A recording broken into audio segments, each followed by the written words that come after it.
printemps 2007, l'Union nationale des étudiants de France fête son 100e anniversaire à Lille. Tout le monde est là, syndicats et partis.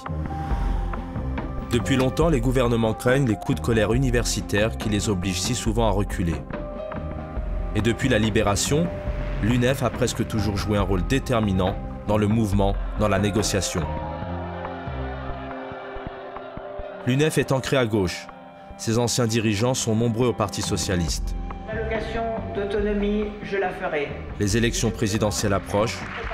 2,5 millions d'étudiants pèsent lourd. L'UNEF le sait, interpelle tous les candidats. Ça doit être une priorité.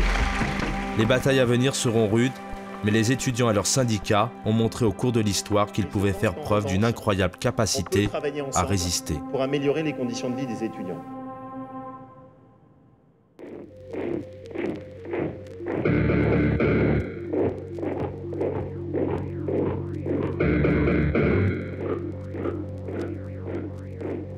Il faut qu'il y ait un soleil. 11 novembre 40, Paris. Il faut que quelque part Le général de Gaulle est à Londres depuis des mois.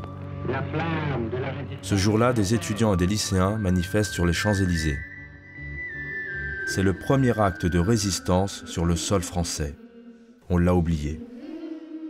Une partie des tracts qui circulent a été imprimée dans les locaux clandestins de l'UNEF. Ils sont 3000 à braver l'occupant, des communistes, des chrétiens, des gaullistes. Le bilan est lourd, des centaines d'arrestations, des dizaines de blessés, des disparus.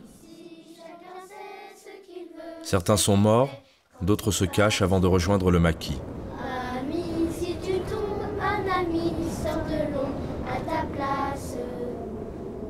En 1944, le dirigeant de l'UNEF Gilbert Dru est assassiné à Lyon par la Gestapo. Son engagement était personnel. Le syndicat, lui, s'est limité à condamner le service du travail obligatoire. C'est tout.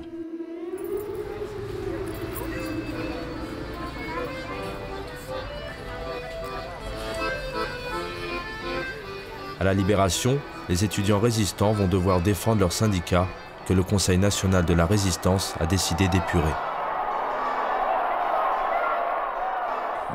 La vérité oblige à dire que les collabos ont été très rares. À notre connaissance, à l'UNEF, on ne connaît pas. L'UNEF a été beaucoup plus, les reproches que nous lui avons fait, nous, les groupes de résistants après-guerre, c'était plutôt de ne pas s'être engagés. Agent de liaison dans le maquis de la Loire, Paul Boucher prend en main l'UNEF à Lyon. Il est soutenu par un noyau d'anciens de l'armée secrète. Au congrès de 1944, les Lyonnais insufflent l'esprit de résistance dans les débats. On rentrait dans l'AG, il y avait à nos 300 camarades étudiants tombés de 1939 à 1945 pour l'honneur étudiant, pour la patrie française et pour la liberté du monde. C'était ça. C'était pas simplement le 11 novembre 40. C'était tout. C'était surtout les gens qui étaient tombés pendant l'occupation.